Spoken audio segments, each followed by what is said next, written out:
Hi, folks. Steve Urban here. Today's episode of the Riderflex podcast is sponsored by Marketing 360.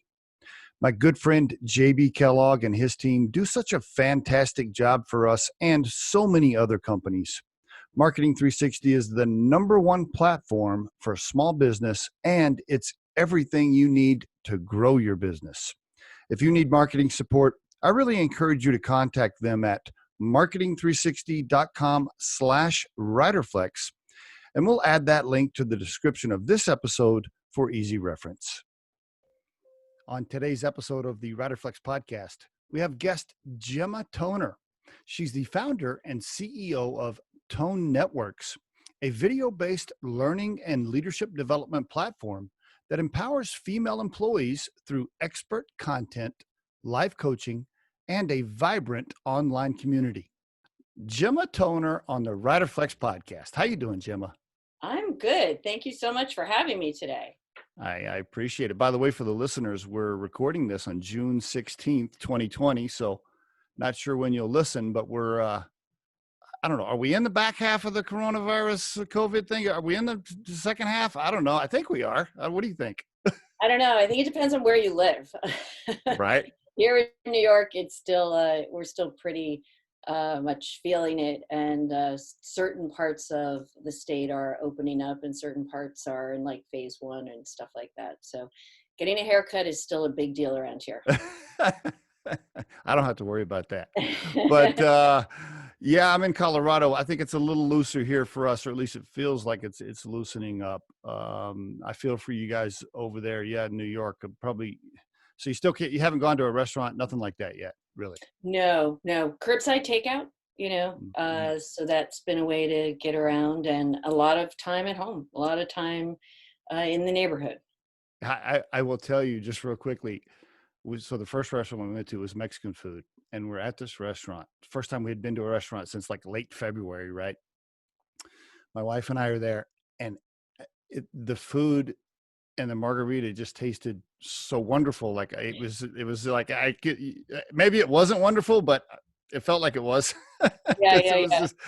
it was just so awesome to be out. And the waitress, she was a college student, I think, here. And I said, "So you were off work for a couple of months?" She goes, "Yeah." She goes, "God, it's just so good to be back, Yeah. and doing things." Anyway, it's when it does loosen up, it is wonderful to get back out. We are social creatures, right? Human We certainly beings, like, are. I mean, we're not really meant to live in caves. I'm pretty sure. So it's good to be out. Anyway, I appreciate you being on the show. Before we Thank get you. into, Tone Networks, and tell the listeners about yourself personally. Give us the The Gemma personal Toner, story. Oh like my family, where you grew up, stuff like that. Go God. for it. Okay. Well, so I'll tell you, my very personal story is that I'm actually an immigrant, even though I don't sound like one. I was actually born in Ireland. My parents are immigrants, so I'm very grateful that they came to this country.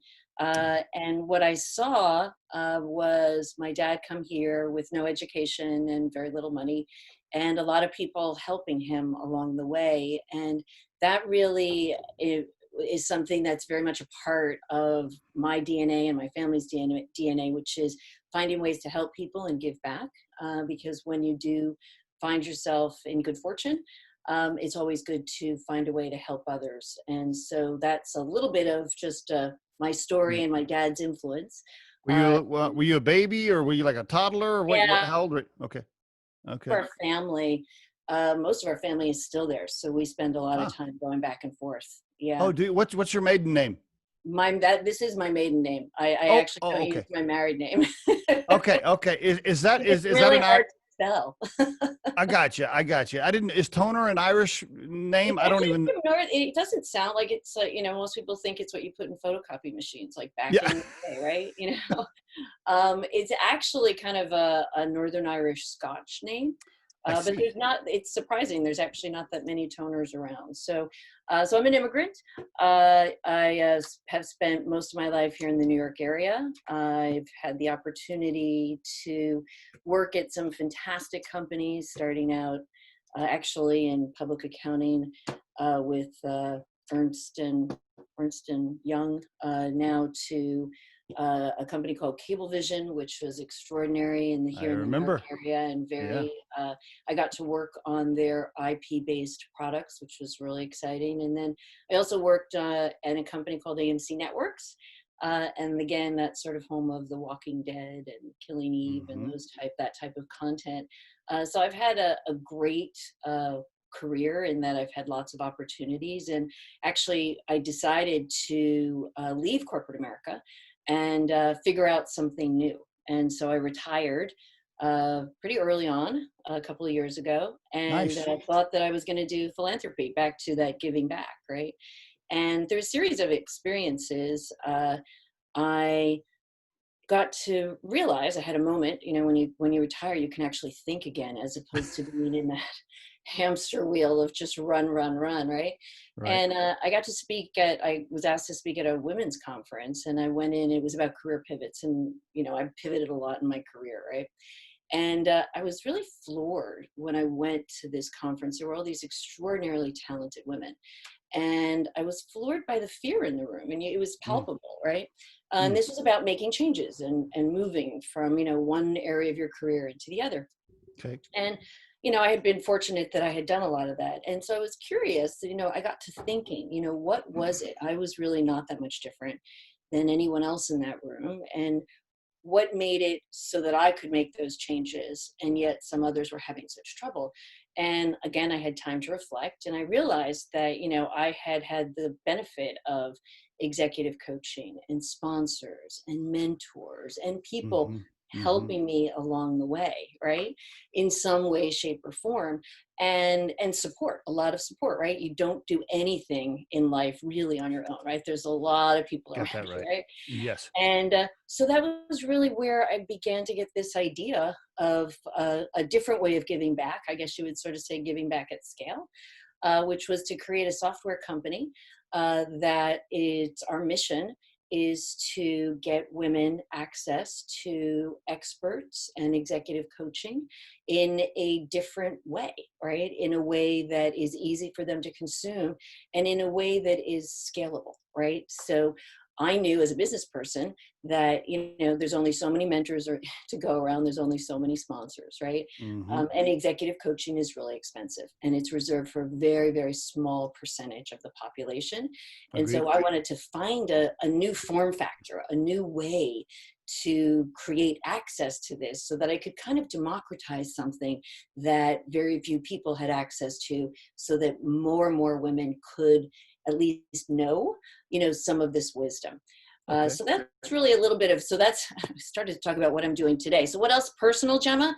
I have two fabulous children, just to get back to that. They've been home a lot with How with old are they? COVID. I have a 19-year-old and a 16-year-old. And so we've Gotcha. had, Jonathan didn't go back to college. He kind of came down for spring break and stayed here. And my daughter has been attending school online since March. So Mm, mm. we've had a lot of family togetherness. And we also have some great animals. And, life is, I'm very grateful. Back to, grateful just to be here, to be healthy, and to be talking to you, just like you were grateful for Mexican food. Well, yeah, it must be tough to keep a 19-year-old stuck at home for that long without being able to go out and socialize with their friends. I bet he was going nuts, your son, You right? would think so, right? But there, how you said we're not supposed to sleep in caves? There's this idea of, Right. staying in the basement and playing video games with all of your friends online until, I don't know, I stopped looking, I stopped asking. So we don't see him as much as you would think, because he's kind of in a subterranean place of the house. But he's happy. Oh, So, that sort of make do with what you got. how did you, by the way, any brothers or sisters when you were growing up? Yeah, I'm the oldest. I have two younger sisters. Okay. And what's your folks do? I was just, because you majored in accounting when you went to Villanova, right? Now, I was Yeah. just curious, what'd your folks do? My dad was a restaurateur and hotel owner. Oh, oh, So really? he owned, and he came here in the 60s, and he owned Irish pubs and restaurants, Is that where hotel in Ireland. Yeah, but he came here really with a real Horatio Alger story, if you will. okay. rags to riches, came here with limited education and a lot of gumption and a lot of hard work, and, had the opportunity to live the American dream. Is that where the entrepreneurial bug comes from? Is from your I family guess owning some so. business? I guess so. Yeah. I think, my dad was still alive when I told him I was going to do this. And he knew that I'd had a, pretty decent career and worked really hard in corporate America. And he just said, he goes, it's gonna be the hardest thing you ever do. Just know that. You got that right. You got And that he was right. right. You know what? He was absolutely right.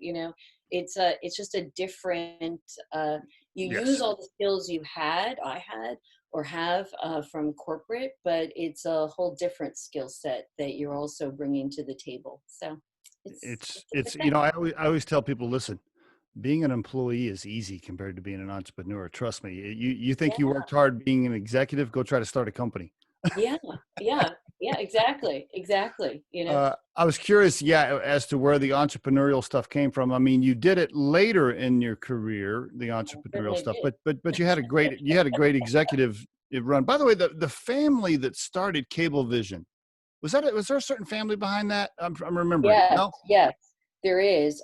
Charles Dolan, a huge Yeah, entrepreneur. yeah. That's right. That's right. So big Right. entrepreneur. So I worked in an environment that, while it was a corporate environment, it was still very entrepreneurial. And, Mm, mm. we were the sort of place that, some corporate cultures like to be followers, some corporate cultures like to be first, right? It depends on kind of Mhm. where you are. And we were definitely that culture where, nobody's figured this out. We're going to figure it out and let's do it. And, Yeah. it's messy and it's rugged, but it was a lot of fun. It was an extraordinary experience. Did they own back when you used to have music and record stores? Did they own something called The Wiz? Oh my gosh. Yes. That's a blast from the past. Yeah. I was in music retail for a long time when I was a young man, so I was recruited by The Wiz at one point Oh, you're kidding. to work, in New York, and Wow. I was an Oklahoma boy, and my wife was from Texas, and so when we went for the interview in New York, my wife was like, "I don't think so." Yeah. Wow. Yeah. That was, I had the chance to work with that group very closely, because when we were Ah, launching the high-speed data product, which is called Optimum Online, the retail distribution was a big part of our go-to-market strategy. ah, And they were great to work with, in that, they were, they just had a lot of quick understanding. They were fluid. They would, yeah. really work with us because we had a very new evolving products. They were great and very much a part of its early success. Remember when you had to go to the store to buy music? Right. Wow. Yeah, that just seems a long time ago. That was a long time ago, wasn't it? Wow. Okay. Yeah, So, wow, that was a long time ago. Yeah, yeah. can you imagine? There's probably some listeners right now going, "What? You You do had that? Right. That is, it's like, yeah, now you go to stores to like buy refrigerators or something, not to?" music. Yes. So great career. You moved your way up as an executive. Can you real quick on the Riderflex podcast, several things we touch on. The whole, being an entrepreneur is definitely one of them and how you got started. But before we talk more about that, can you just touch on moving your way up, right? As an executive, going from manager to director or VP, because you had a great Sure. run and moved up with several promotions. What advice, and I know, by the way, Tone Networks, obviously that's what you do, right, for a living, is you give Okay. these coaching moments. But for this podcast, what would Sure. you tell the listener that they're stuck in an associate or manager role and they really want to move up, but they haven't been recognized and they're having trouble getting, moving up? What would you tell them Yeah, today? well, there's a couple things I wish I knew sooner, right? But you get what you get, and you learn when you learn, right? What I would say is, when I first started in my career, I thought, as long as I'm the smartest, the best, I will get promoted. Yeah. Which meant I worked really, really hard, and that was a way to get noticed, right? So that is Mhm. certainly a way, and certainly a way that I was very proud of. But what I would say is, there's limits to that, in that when you're so busy just doing the work, you're actually not lifting your head up, looking around and saying, oh, who are the people that I should get to know? Right. Who are the people that I should ask if I can be on a project?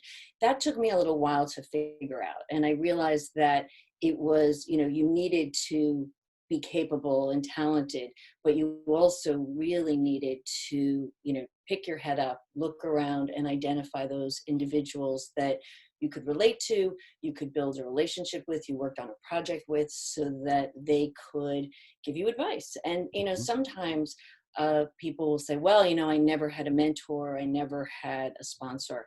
I could say in my entire career, I never had a formal mentor, nor did I ever have a formal sponsor.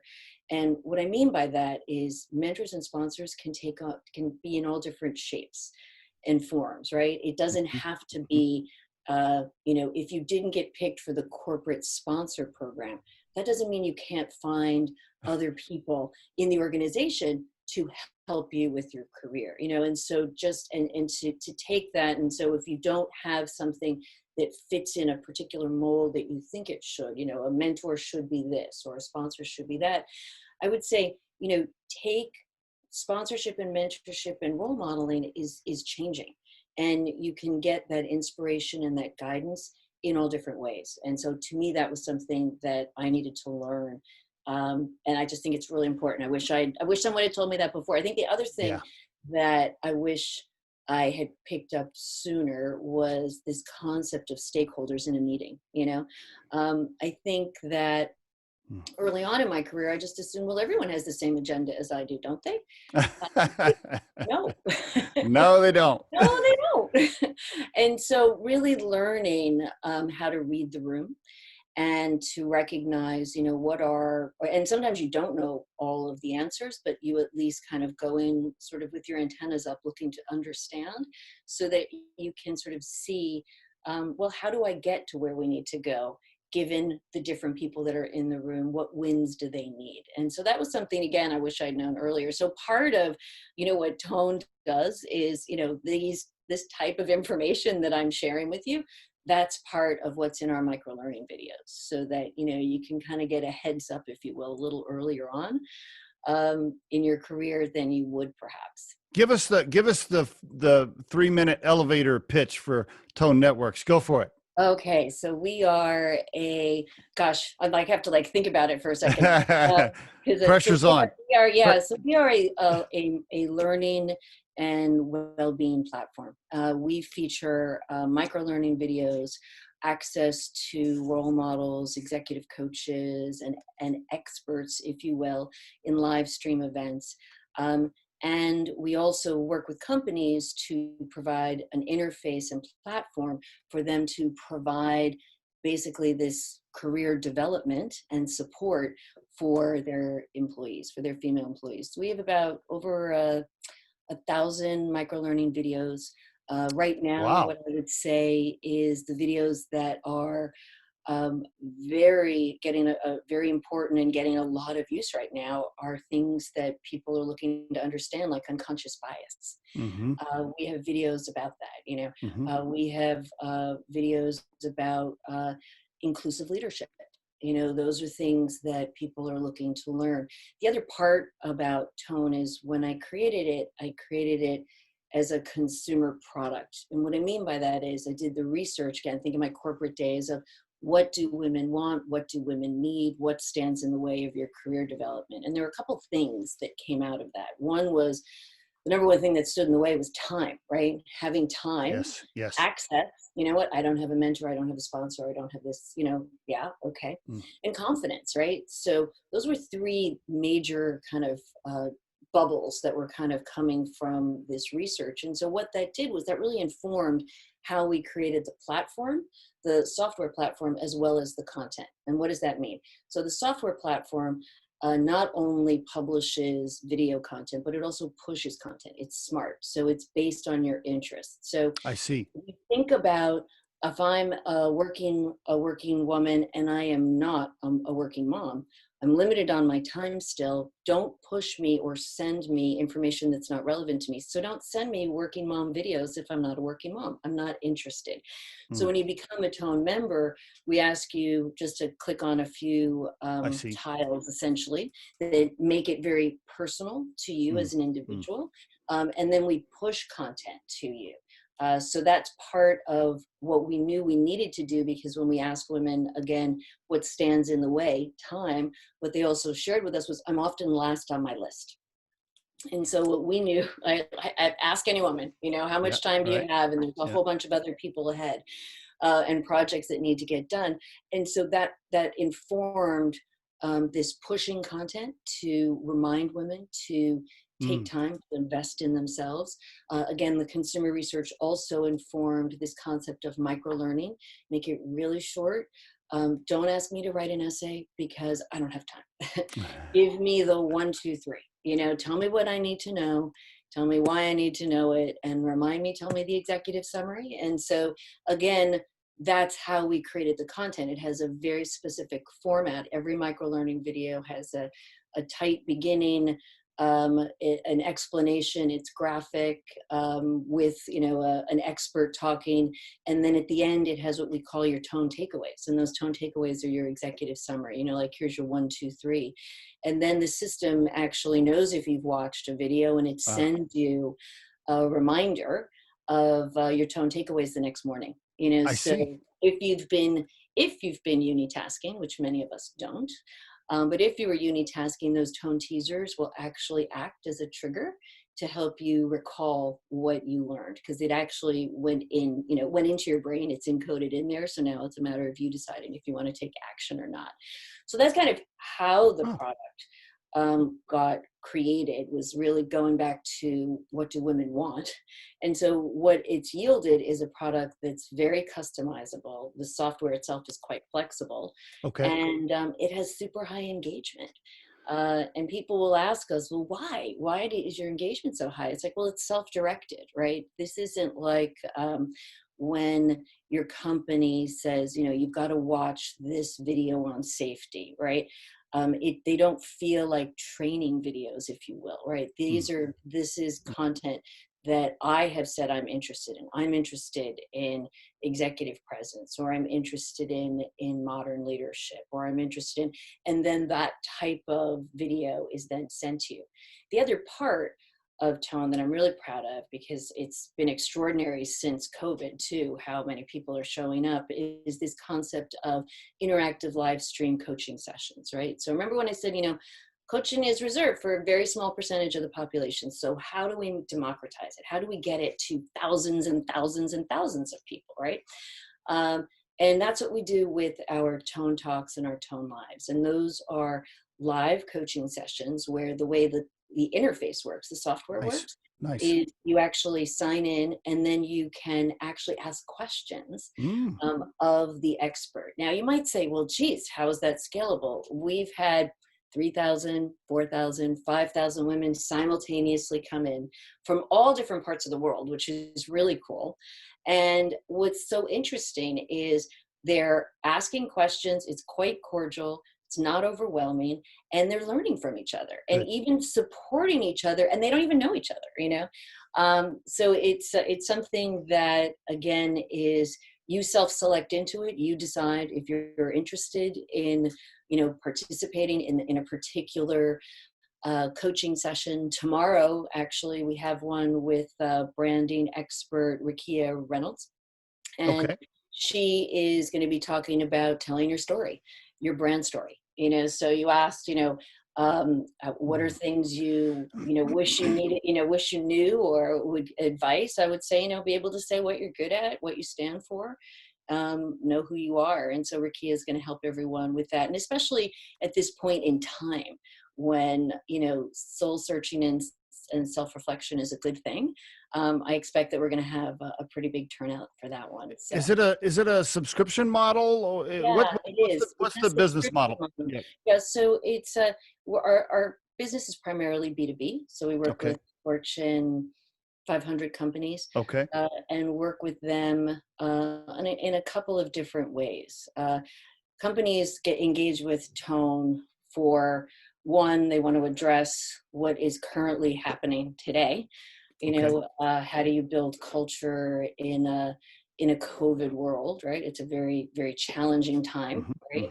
Hmm. Hmm. And we're an all virtual platform, so we're not based on in person, right? So that's one way. Another reason companies are working with us is they want to track women in their talent pipeline, I right? see. So Okay. they will look and say, we have, we work with Coca-Cola. We have X amount of female employees. We want to get them access to coaching earlier in their careers. We take certain segments and then they'll get access to tone. I And see. Is it by user? Is it like, so the company pays per the number of users that sign up, or how does that work? yeah, exactly. It's Okay. just like it's a SaaS license. So it's Okay. just like a company if they were Gotcha. buying LinkedIn, for their employees. Same Mm. thing. Mm-hmm. Um, we're focused on women, and we're focused on both your professional and personal development, right? So, Mm. and something that, again, we've been on this for a while, but it's becoming more on trend is well-being, right? We kind of Mm. have been a well-being product from early on because honestly, you know what? The last time I checked, I don't split myself down the middle when I go to work. When I go to work, I bring my personal life with me, right? Yes. You can't compartmentalize it, especially with technology. And so, what we really looked to do was to help women not just with executive presence and reading a room, but also to help women with, whether it's progressive parenting, like why do my kids lie? Is that a good thing or a bad thing? Does it mean to, Uh, stress, how do I decompress? I can't meditate. What can I do? And so we have all these different experts that can help you kind of take a moment, take a breath. but you So, can sign up as an individual as well, though, right? It's not and just we do have B2B. two. Yeah, we do have two because again, my goal is that every woman has access to tone Okay. in some way, shape, or form, right? So you can either have access through your company or you can sign up. And do you describe yourself as a SaaS company, an education company, a consulting company? I What? describe myself as a category buster. We're I not was just one thing. I think it's really right. interesting that you say that. And we struggle with it, quite frankly, because it's like, Hmm. well, what are you? Well, we're a modern learning company, right? Okay. We're basically creating learning experiences that are not classroom based, right? We are a SaaS company. We are a data company, right? We're collecting data and Right. understanding Right. people's behavior so we can Yes. improve the product. Hmm. And we're a content company, so again, we're kind of a amalgamation of three. And how does it work for the professionals, the experts, the coaches that you have? Are they compensated? What's the model for them? How Yeah, does that work? yeah, so we recruit the coaches. So Okay. and the coaches are true what I call experts. So what's an expert? An expert is we have pretty rigorous criteria, Okay. whether that's the advanced degrees, the body of work, Okay. the research, the books, the articles, so that Hmm. we kind Hmm. of do the work, so that we make sure that the experts that are giving advice are genuinely experts as opposed to influencers, right? Okay. And again, think about that as this is based on making sure a woman who has no time is making good use of it, right? So, there's lots of people out there that can give you advice, but tones kind of are going through a recruitment process. And then what we do is we work with them and we produce videos. We assign a producer. They're semi-scripted. We also make videos for them to use. So that's part of the package, if you will, to a expert.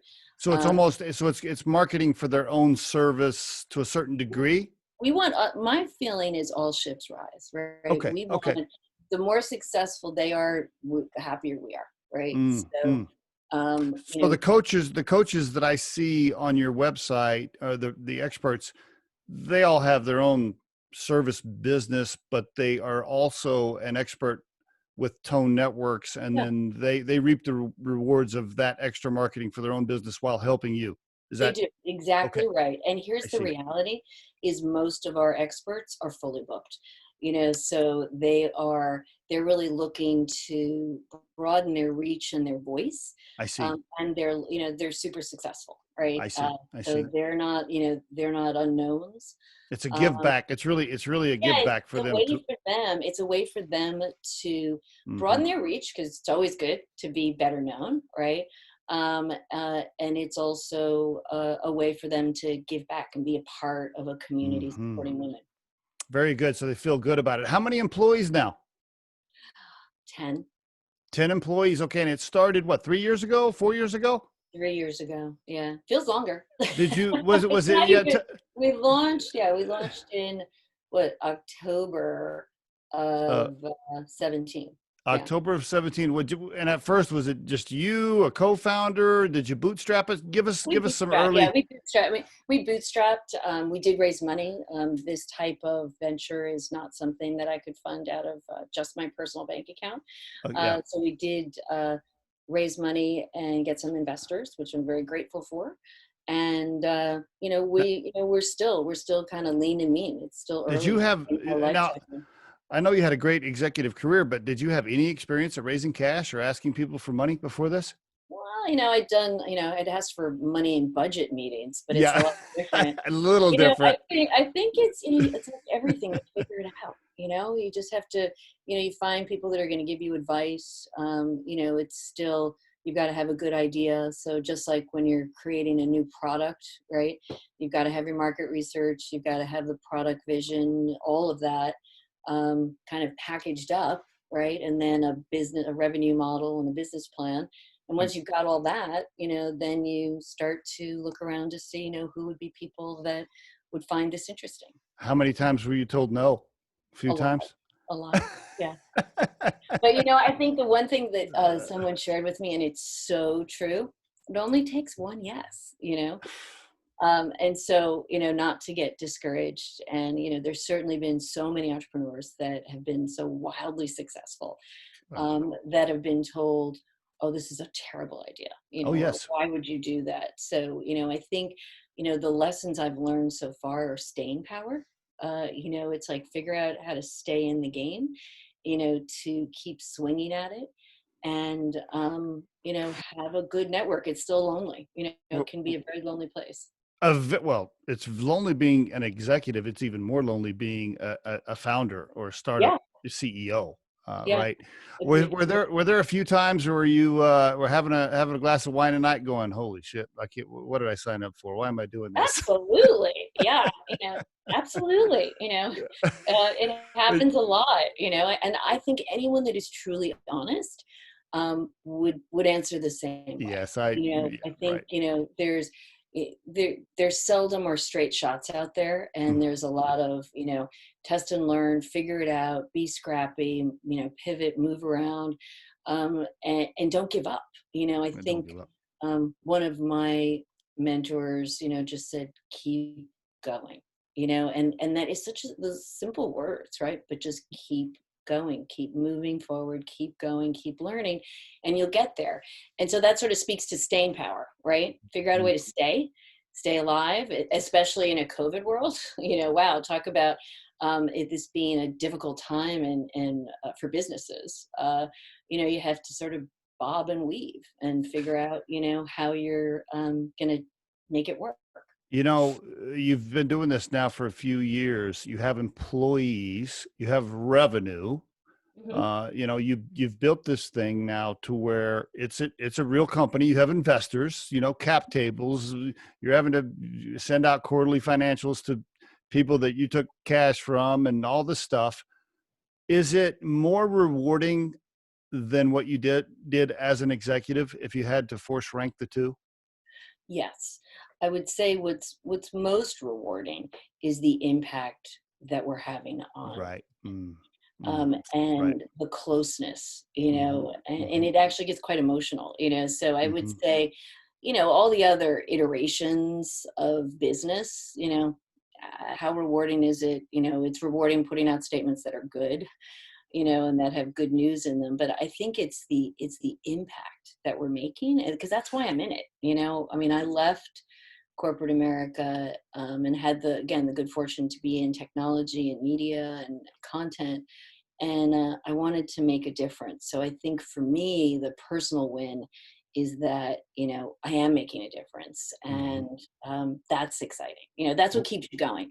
That's when you're when you're like, I don't know if I can keep doing this. You have that moment, and then you're like, oh no, I'm sticking with it. You give a lot of advice, obviously that's what your company does for a living, but for this particular episode, if you were going to say one or two things to an aspiring entrepreneur, somebody that wants to start their own business, but they haven't yet, anything you'd tell them today? Mm. Oh gosh, I think I sort of told you. I would say, here's something I didn't share. It costs more than you think, and it takes longer. And I think that was something I was used to. And again, coming from a corporate world, I was used to hitting deadlines and making budgets. And I'm like, that's what I did. That's how I was successful, right? That is not the way of the world when you're in an entrepreneurial environment. You just have so much less control, usually because you just have so many less resources, right? And so that would be advice. It's don't burn too much cash too early, and test your concept.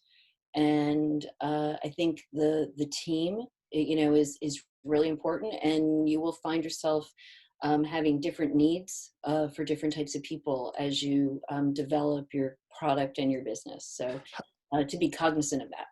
How about first-time CEOs? Now, you have a YouTube video where you already give, some advice for being a first-time CEO, which is really great. Yeah, But yeah. anything you want to emphasize because you had a great career, but you weren't. I don't think you were ever a CEO until you started Tone Yeah, Networks, no, right? no, So, no, yeah, yeah.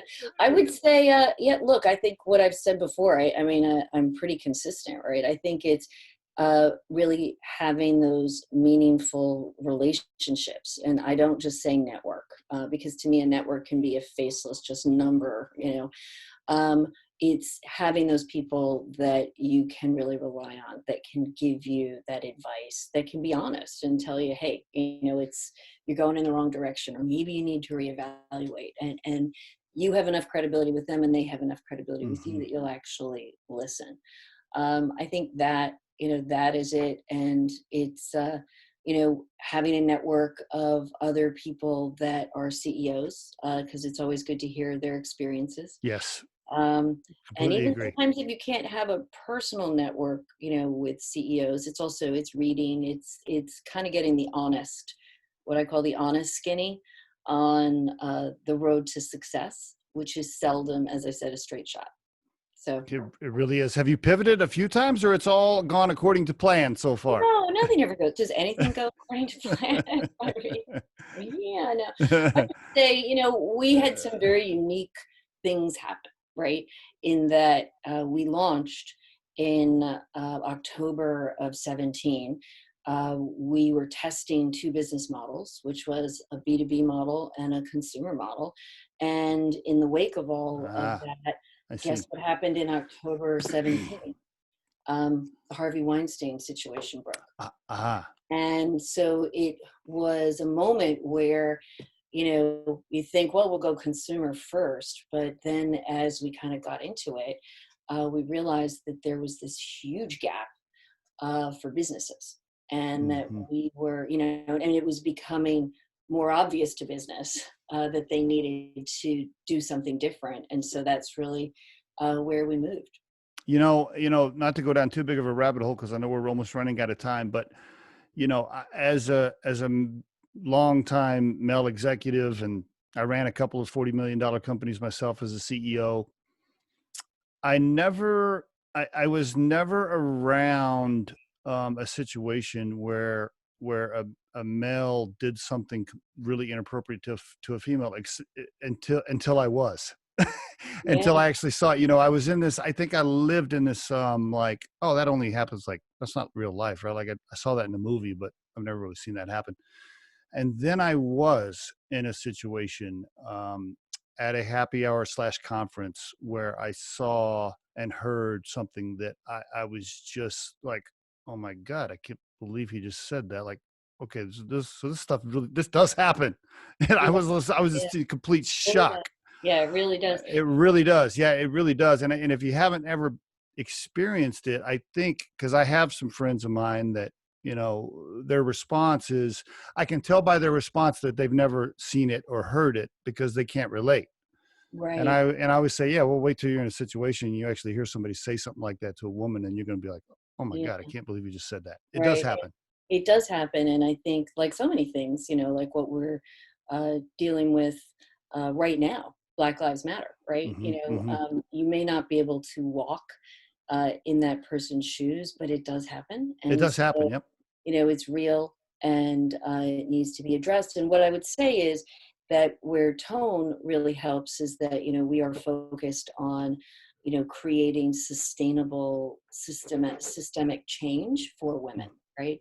Good. Because the reality is, there's lots of data out there. Women are not getting promoted at the Hmm. same rate as men. It just is, so it is what it is. Hmm. We need Hmm. to change it, and we work with companies that are looking to do that. So that's what Good. I'm very grateful for. Good. Good. Good. Well, you're making a difference. And by the way, for the listeners, I just want to make sure they understand tonenetworks.com is really the best way for them to get involved and learn more about you, Yeah, right? yeah, absolutely. Yes. They can also look up Gemma Toner on LinkedIn, of course, if they want to Most connect with you there. definitely. You can connect me there. You can tell us what you think. I make sure to read all the feedback we get from our users. So there's a button on the site. You can easily click for that too. So happy There's to talk to people. I'm not sure who you're using for production, but there's some great videos, even on yourself. You're pretty quick to Good. find on YouTube, which is great. Oh, that's good. Well, that's good to know. Yep, yep. Two final questions, real quick. You've had a great career, and now you're enjoying and living the experience of being an entrepreneur, which I know is not always joyful, but but if you could look back now, if you could call that young lady coming out of Villanova with the accounting degree, let's say you could call her on, if you could call her on graduation day at Villanova and tell her something now, what would you tell her? Oh, I would say take more chances. And no, again, I would also say, no, it's really hard work and being great at what you do, but it's also about understanding the power of relationships and influencers and organizations to help you kind of get where you want to go. And I also think I was so busy doing that I don't know that I actually truly knew my North Star Uh, until much later in my career. And so I think that's an opportunity. I'm a very competitive person. So I was always, what's the next thing? What's the next promotion? What's the next kind of rank? And I think there's a moment that it's good to know what you think you believe in and what you stand for, and to follow that and to reassess too, because as you grow, you change. And what is that? If you had to define your core purpose in life now at this stage in your life, how would you define your core purpose in a sentence? It's to give back and inspire. It's as easy as that. And Yep. that's my personal and professional life. If you can build a business that helps people, inspires people, eh, and make a little money, then you got it, right? That's the That's win-win. that, right? Yeah. It's really a good thing. Yeah. Yeah, Very good. exactly right. Very good. I love the branding on it, the messaging on it, really good. Thank Just so you you. know, I mean, it was very easy when I was doing my homework on you. So often we'll have a guest on the Riderflex podcast, and we'll get them scheduled, and I'll be like, okay, let me do my homework on this person, right? And I start looking, and I promise you, Gemma, I'll read their website like 2 or 3 times, and then I'll call my partner and go like, okay, so I read the website 4 times. I still don't know what they do. Well, that's really encouraging to hear. I really Yeah. appreciate that feedback. Oh It's yeah. like anything. It gets, we've been at it for a little while. We're still a very, young company, but Nice. every day, we're rewriting and honing what we say and do. So that's really great to hear. That Yeah, it was. it makes sense. It's good stuff. Yeah, it's good stuff. Good. Super happy for you guys. Thank you. Thanks so much for being on the Riderflex podcast. You are very welcome. Thank you so much for having me. The Riderflex podcast features entrepreneurs, business executives, and the stories behind how they got there, as well as daily tips on career advice and job interviews. Our show can be heard just about anywhere these days, but you can visit riderflex.com and click on the podcast page to hear all the previous episodes and learn more about the recruiting and consulting services we provide. Contact us at the email address info@riderflex.com or 888-964-5876. Thanks so much for listening, and if you enjoy our show, please be sure to subscribe to our channel and like the episodes.